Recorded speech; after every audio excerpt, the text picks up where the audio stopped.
എഴുത്ത് ജീവിതത്തിൽ ഈ കഥകളും അല്ലെങ്കിൽ അത്തരം കഥയാണ് സന്തോഷ് പ്രധാനമായിട്ട് എഴുതിക്കൊണ്ടിരിക്കുന്നത്. ഇതിനിടയ്ക്ക് സീരിയലിൽ വളരെ സജീവമായിരുന്നു. ആ ഒരു പീരീഡിൽ ഇപ്പം കേരളത്തിൽ അറിയാലോ, ഇപ്പോൾ എഴുത്തുകൊണ്ട് മാത്രം ജീവിക്കാൻ കഴിയുന്ന ഒരു അന്തരീക്ഷം ഇന്നും കേരളത്തിൽ ഉണ്ടെന്ന് എനിക്ക് തോന്നുന്നില്ല. വളരെ കുറച്ച് എഴുത്തുകാർക്ക് ചിലപ്പോൾ ഒരു പക്ഷേ എഴുത്തുകൊണ്ട് ജീവിക്കാൻ പറ്റും.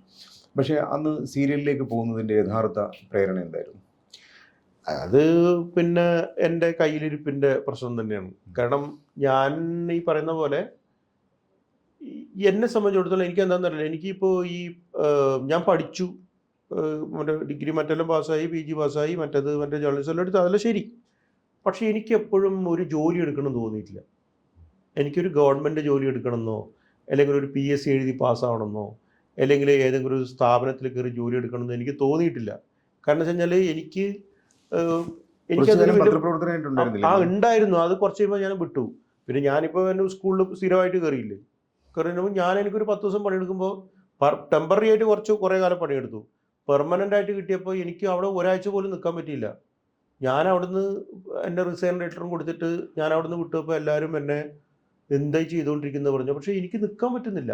കാരണം എനിക്ക് അങ്ങനെ തന്നെ, ഞാൻ അങ്ങനെ ഒരു ജീവിതം നയിക്കുന്ന ഒരാളാണ്. അപ്പോൾ എനിക്ക് സ്വന്തമായിട്ട് എന്തെങ്കിലും എഴുതിക്കൊണ്ടിരിക്കണം, അല്ലെങ്കിൽ എനിക്ക് ഒരു സ്ഥാപനത്തിലോ അതിൻ്റെ മുകളിലോ ഒരാളുടെ കീഴിലോ പണിയെടുക്കാൻ പറ്റില്ല. കീഴിൽ പണിയെടുക്കാൻ പറ്റില്ല എന്ന് വെച്ചാൽ ഞാൻ അങ്ങനെയല്ല പറഞ്ഞു കേട്ടോ. നമ്മൾ തൊഴിലാളിയായിട്ട് നിന്നുകൊണ്ട് അങ്ങനെയല്ല പറഞ്ഞ്, അയാളുടെ ഒരു തീരുമാനങ്ങളുണ്ടല്ലോ, ഒരു സ്ഥാപനമാകുമ്പോൾ അവരുടെ തീരുമാനങ്ങൾ, ആ തീരുമാനങ്ങൾക്ക് പറ്റാത്ത ഒരാളാണ് ഞാൻ, ഒരിക്കലും പറ്റാത്ത ഒരാളാണ്. അപ്പോൾ അതുകൊണ്ട് തന്നെ എനിക്കതിൽ നിൽക്കാൻ പറ്റുന്നില്ല. അപ്പോൾ അതുകൊണ്ടാണ് ഞാൻ പറഞ്ഞത്, ഞാൻ എഴുതി ജീവിക്കുന്നതിൻ്റെ അഹങ്കാരം കൊണ്ട് ഞാൻ നടന്നു. പിന്നീട് എനിക്ക് മനസ്സിലായത്, എഴുതിയിട്ട് എങ്ങനെ ജീവിക്കാനാണ്? പുസ്തകം എഴുതിയിട്ടൊക്കെ എന്തെങ്കിലും കാശ് കിട്ടുമോ? അന്നത്തെ വിവരക്കേടിന് ഞാൻ അങ്ങനെ ചിന്തിച്ചാണ്. പുസ്തകം എഴുതിയിട്ട് കാശ് കിട്ടുന്നില്ല, ഒന്നും കിട്ടുന്നില്ല. അപ്പോൾ പിന്നെ ഞാൻ എന്ത് ചെയ്യാണ്ട് പറ്റും? അപ്പോഴാണ് സീരിയൽ എന്ന് പറയുന്ന വലിയൊരു മാധ്യമം മുമ്പിൽ തഴച്ച് വളർന്ന് വിധാനിച്ച് പൂവിട്ട് നിൽക്കുന്നത്. അപ്പം ഞാൻ നേരെ ആ സ്ഥാനത്തിലേക്ക് പോയി വീണു. വീണിട്ട് അതിൽ ഞാൻ എഴുതി. പക്ഷെ എഴുതിയപ്പോൾ എനിക്കെന്തോ തോന്നി, എനിക്ക് അത് വഴങ്ങിയപ്പോൾ പിന്നെ നിരന്തരമായി 8 കൊല്ലം നല്ല പൈസയും കിട്ടുന്നുണ്ട്. ഈ പറഞ്ഞ പോലെ എഴുതി ജീവിക്കുക എന്ന് പറയുന്ന ഒരവസ്ഥയിലേക്ക് ഞാൻ പോയി. ആ സീരിയൽ അവസ്ഥ അന്ന് വന്നിട്ടില്ലെങ്കിൽ എനിക്ക് ഒരിക്കലും സ്റ്റാൻഡ് ചെയ്യാൻ വേണ്ടി പറ്റില്ലായിരുന്നു. അല്ല, ശരിക്കും ഇപ്പോഴും. പക്ഷെ ഇതിൽ നിന്നുകൊണ്ട് എനിക്ക് പ്രശ്നങ്ങളൊന്നും ഇല്ല കേട്ടോ. ഞാൻ ഈ സീരിയലിൽ പോയപ്പോൾ എല്ലാവരും എന്നോട് പറഞ്ഞു, നീ സീരിയലിൽ പോയി കഴിഞ്ഞാൽ നിന്റെ എഴുത്ത് പോവും, അങ്ങനെയാണ്, അത് വിഷ്വൽ മീഡിയ ആണ്, അതും അത്രയും പിന്നെ അത് ഈ മറ്റേ പൾപ്പ് സാധനമാണ്, നീ എഴുതിക്കൊണ്ടിരിക്കുന്നത് എന്താണ്? നമ്മൾ എഴുതിക്കൊണ്ടിരിക്കുന്നത് ഈ മെഗാ സീരിയലില്ലേ, അമ്മായിയമ്മ പോരും മറ്റതും മറിച്ചതും, നമ്മൾ ജീവിതത്തിൽ ആഗ്രഹിക്കാത്ത സാധനങ്ങളാണ് എഴുതി വെച്ചുകൊണ്ടിരിക്കുന്നത്. ഇപ്പോൾ ഇതിലേക്ക് നീ പോയി കഴിഞ്ഞാൽ നിന്റെ എഴുത്ത് കംപ്ലീറ്റ് നഷ്ടപ്പെടും, നിന്റെ വായന നഷ്ടപ്പെടും.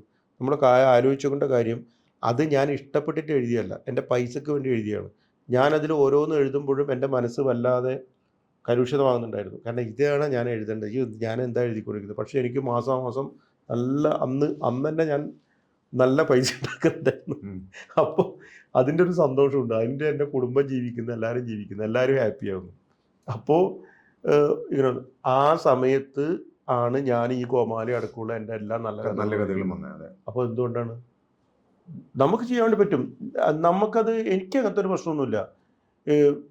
ഞാൻ വൈകുന്നേരം വരെ എഴുതിയിട്ട് ഞാൻ എന്താക്കിയെന്ന് പറഞ്ഞാൽ, ഞാൻ നേരെ പോയിട്ട് ഒന്ന് കുളിച്ചു കഴിഞ്ഞാൽ എൻ്റെ സീരിയൽ തീർന്നു. അത് കഴിഞ്ഞാൽ ഞാൻ എൻ്റെ വേറൊരു ട്രാവലിലായിരിക്കും ഞാൻ പോയിക്കൊണ്ടിരിക്കുന്നത്. എനിക്കൊരു പ്രശ്നമില്ല. ഞാൻ ആ സീരിയൽ എഴുതുന്ന സമയത്ത് ജനറേറ്ററിൻ്റെ സാഴ എതിരെ ഞാൻ എഴുതാറുണ്ട്. അതെനിക്ക് വലിയൊരു ഗുണം ഉണ്ടാക്കിയിട്ടുണ്ട്. എന്ന് വെച്ചാൽ ഈ സീരിയൽ എഴുതിയാകുമ്പോൾ ഭാഷ ഏറ്റവും ലളിതമായിരിക്കും. അപ്പോൾ എനിക്ക് ഈ ഡയലോഗ് അത് പണ്ട് നമ്മൾ നോക്കിയോ, നമ്മൾ കഥയിലൊക്കെ വരുന്ന ഈ ഡയലോഗ് എന്ന് പറഞ്ഞു കഴിഞ്ഞാൽ, കഥ എഴുതുമ്പോൾ അതിൽ കഥാപാത്രങ്ങൾ സംസാരിക്കുന്നത് സാഹിത്യഭാഷയിലേക്ക്. MT ഇഷ്ടം പോലെ ഉണ്ട്. MT വലിയ ഉദാഹരണം MT ആണ്. എല്ലാ കഥാപാത്രങ്ങളും MT സംസാരിക്കുന്ന പോലെയാണ് സംസാരിക്കുന്നത്. അത് അങ്ങനത്തെ ഒരു സാധനം ഉണ്ട്. എല്ലാം ഞാൻ പറയുന്നത് നമ്മൾ നോക്കിയാൽ അറിയാം, ആ കാലഘട്ടത്തിൽ അങ്ങനെ ആയിരിക്കാം. പക്ഷെ പത്മനാഭന്റെ കഥകളിൽ അങ്ങനെ ഇല്ല. പലപ്പോഴും ഈ മറ്റേ ബഷീറിന്റെ കഥകളിലുണ്ടോ? ഇല്ല. MTന്റെ കഥകളിൽ ഒരു പ്രത്യേകതയുണ്ട്. ആൾക്കാർ സംസാരിക്കുമ്പോൾ അതിൽ MT കയറി വരുന്നു. അതെ. പക്ഷെ ഇങ്ങനത്തെ ഒരു സാധനങ്ങളൊക്കെ എന്നിൽ നിന്ന് പോകാൻ വേണ്ടിയിട്ട് എൻ്റെ ഈ സീരിയൽ എഴുത്ത് എന്നെ വളരെയധികം സഹായിച്ചിട്ടുണ്ട്.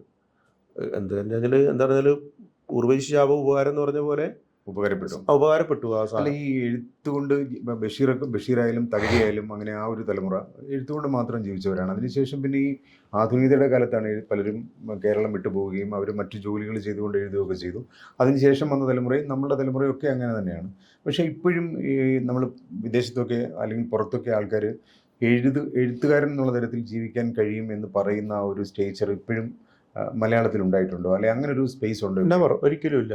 കാരണം വെച്ചാൽ ഇവിടെ ഇപ്പോൾ എന്താണ് ഇപ്പോൾ ഇപ്പം നമ്മുടെ കേരളത്തിലാണ് ഇത്രയെങ്കിലും പിന്നെ എഴുതിയിട്ട് ജീവിക്കാൻ വേണ്ടി പറ്റുന്നത്. കാരണം കുറച്ച് ഇത്രയും നോവൽ, ഒരു 4-5 നോവലുകളും അത്യാവശ്യം വിറ്റുപോകുന്ന നോവലുകളും കുറേ ചെറുകഥാ സമാഹാരങ്ങളൊക്കെ ഉണ്ടെങ്കിൽ നിങ്ങൾക്ക് അത്യാവശ്യം ജീവിച്ചു പോകാനുള്ള ഒരു സാഹചര്യം ഇന്നത്തെ അവസ്ഥയിൽ കേരളത്തിലുണ്ട്. പുസ്തക വിൽപ്പനയും മറ്റും നടക്കുന്നുണ്ട്. അതേസമയത്ത് നിങ്ങൾ തമിഴ്നാട്ടിലോ ആന്ധ്രയിലോ അല്ലെങ്കിൽ ഇവിടെ എന്താ കിട്ടുന്നത്? ആരാണ് അവർക്ക് പൈസ കൊടുക്കുന്നത്? അതായത് എഴുത്തുകാരൻ്റെ പിന്നെ പുസ്തകം പ്രസിദ്ധീകരിക്കുന്നത് ഒരു ദാനമായിട്ടാണ് അവിടുത്തെ പബ്ലിഷേഴ്സ് കാണുന്നത്. അവരുടെ പിറകെ നടന്നിട്ട് അവർ കൊടുക്കുകയാണ്. ഭയങ്കര ദരിദ്രന്മാരായിട്ടുള്ള ഒരുപാട് റൈറ്റേഴ്സ് ഉള്ള സ്ഥലങ്ങളാണ് മറ്റ് സംസ്ഥാനങ്ങളിൽ ഉള്ളത്. പക്ഷെ അത്രയും ദരിദ്രന്മാരായ റൈറ്റേഴ്സ് ഇവിടെ ഇല്ല. നമുക്ക് ഇവിടെ ഇല്ല. പിന്നെ മാത്രമല്ല, നമ്മുടെ റൈറ്റേഴ്സൊക്കെ തന്നെയും നല്ല ഈ പറയുന്ന പോലെ നല്ല അടിപൊളി ജോലിയും കാര്യങ്ങളൊക്കെ നല്ല ജീവിതം വളരെ സുരക്ഷിതമായിട്ട് നിൽക്കുന്ന ആൾക്കാരാണ് ഇവിടെ ഉള്ളത്. അല്ലാതെ ഇവിടെ ഈ പാവം സുമാരൻ ചാലികത്തേനെ പോലെയൊക്കെ ഈ മണ്ണിനും ആനകൾക്കിടയിൽ ജീവിക്കുന്ന വളരെ കുറച്ച് ആൾക്കാരേ ഉള്ളൂ. പക്ഷെ അങ്ങനത്തെ ഒരുപാട് ആൾക്കാർ എവിടെയുണ്ട്? ഈ പറഞ്ഞ പോലെ ആന്ധ്രയിലും തമിഴ്നാട്ടിലും മറ്റു സ്ഥലങ്ങളിലും ഉണ്ട്. അല്ല, കേരളത്തിൽ ഈ പറയുന്ന എഴുത്തിൻ്റെ ഒരു വായന കുറയുന്നു, അല്ലെങ്കിൽ എഴുത്തുകാർക്ക് ജീവിക്കാനുള്ള എഴുതി മാത്രം ജീവിക്കാനുള്ള സാഹചര്യം ഇല്ല എന്നൊക്കെ പറയുമ്പോൾ തന്നെ കേരളത്തിൽ ഏറ്റവും കൂടുതൽ സാഹിത്യോത്സവങ്ങളും അല്ലെങ്കിൽ അങ്ങനെ ഏറ്റവും കൂടുതൽ നടക്കുന്നത് കേരളത്തിലാണെന്ന് തോന്നുന്നു. അങ്ങനെ എനിക്ക് തോന്നുന്നു ഈ നമ്മൾ കോവിഡ് കാലത്ത് പലതും നിലച്ചു പോയെങ്കിലും അതിനുശേഷം ഏറ്റവും ഉത്സാഹത്തോടെ നടക്കുന്ന ഒരു കാര്യം ഈ പുസ്തകോത്സവങ്ങളും അല്ലെങ്കിൽ സാഹിത്യ ഉത്സവങ്ങളുമാണ്. അപ്പോൾ എനിക്ക് തോന്നുന്നു കേരളത്തിൽ ഏറ്റവും കൂടുതൽ ഓരോ ജില്ലാടിസ്ഥാനത്തിലും അല്ലെങ്കിൽ ഓരോ താലൂക്ക് അടിസ്ഥാനത്തിലും സാഹിത്യോത്സവങ്ങൾ നടക്കുന്നു.